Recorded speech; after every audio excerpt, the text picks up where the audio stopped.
Real quick, fuck y'all punk bitches, why y'all still singing Jingle Bells? Have y'all ever thought about where Jingle Bells came from? Or why even bells is even so fucking significant? Have you? If you haven't, then I mean you just doing what you've been told. You going with the flow, right? At the end of the day. So I researched this shit. I'ma show it for you. Look at Egypt, dog. They say Egyptians' primary uses of bells was religious and protective. Amulet, however you want to say that.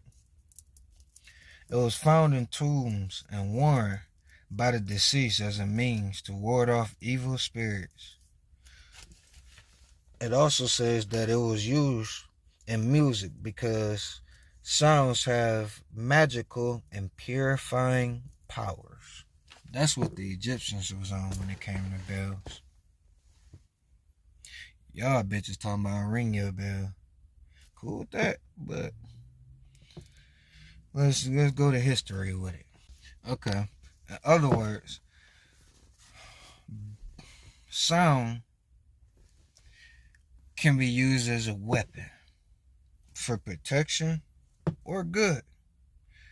Most of the time you used it for protection without even knowing. But most of the times it's used against you as a weapon. When you get your feelings hurt, when you having a kind of iffy day and you just need some music to help you go on, when you feeling good and want some more music to help you maintain, you using it for good, right? When shit fucking with you and you feeling down, maybe you want to sit in that down and sing and cry with it. That'll help you.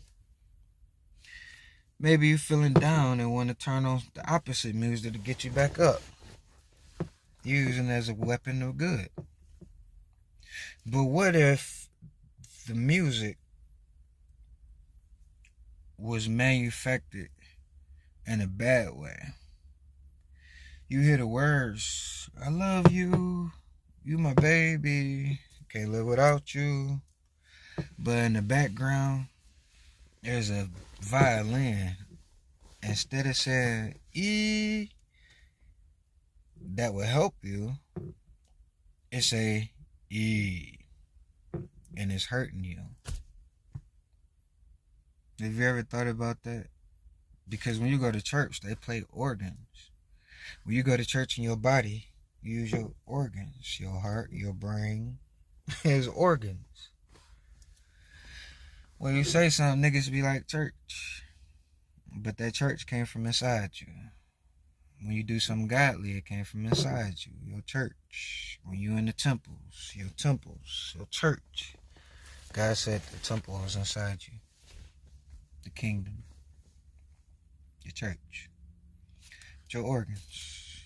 You play your organs. Okay, so check this out. If they was using these cathedrals and shit, and they was banging noise and music to protect people and heal people, if I came to take over somewhere, wouldn't I take these motherfucking bells down? Did you know in history that actually happened? Look. Just look. Check it out. But look, why they say the largest known bell in Egypt was 2.5 high and 2 motherfucking inches wide. Do you believe that? Do you? I don't. They was taking bells down, then it had some importance. So why would they tell you it was a big ass bell in Egypt? To make you try yourself. Right? Look, check this out. Remember that video game Oregon Trail? Came out in the 90s? Tell me why instead of bells, they was knocking off the oxes. Look, just like how they stacked up bells, they stacked up ox heads. Wonder why. So they came and took all your frequency, your healing, from the churches or whatever, the cathedrals, the town centers, and then they took all the livestock, the food, the main food. Because imagine food now without cows. Those oxes is wild cows. Imagine food now without cows. What we gonna eat? Just chicken and turkey? Fish? Think about it. You know, cows was domesticated. Domesticated means took from wild cows and oxes and breed it to only be meat and milk. I don't know, you don't research this shit, that's what I'm telling you. That's all. Y'all never fucking research. Alright. Did you know it was a plan from the Nazis to take down the bells? They said it wasn't us. It was only the Nazis. But look, did you know that we in Operation Paperclip, we hired more than 1,600 of the same scientists, engineers, and technicians after World War II. Niggas that gassed people and took all the bells. We hired these niggas for help here because the slaves was going crazy as hell. Look, the main nigga was Warner von Braun. He was so much of this shit, we found out that this nigga was a director, chief, and architect of motherfucking rockets. This was the nigga that made the Apollo 11 and went to the moon. Yeah. But check this shit though. Told me why on his gravestone when he died, he only put Psalms 19:1. See that?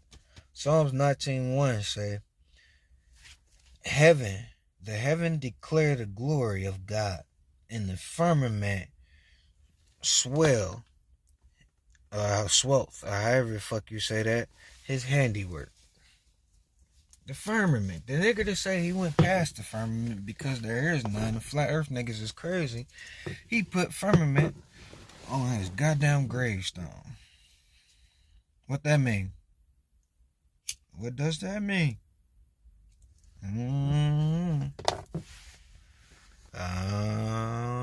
Check this shit out, dog.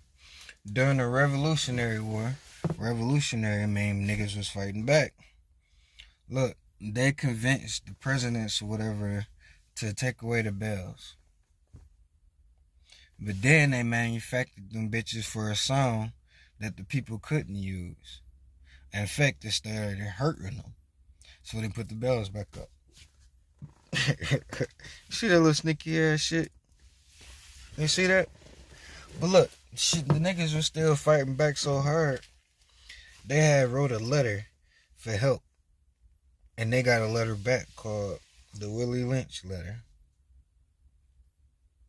See that? Remember hearing that? The Willie Lynch letter? Asking for help to control the slaves? Yeah, buddy. I mean, niggas is fighting back, right? Fighting back so bad, niggas started doing shit like Willie lynching niggas. Did you know that? Lynching came from that Willie Lynch letter. That's why it's called lynching. And then they lynched them niggas in front of the churches. Remember they was burning crosses and shit? Maybe that's why they was burning crosses. Red crosses. Psychologic. Social engineering. Alright, man. Alright. So the Willie Lynch thing, they say, was until the Civil War in 1830s.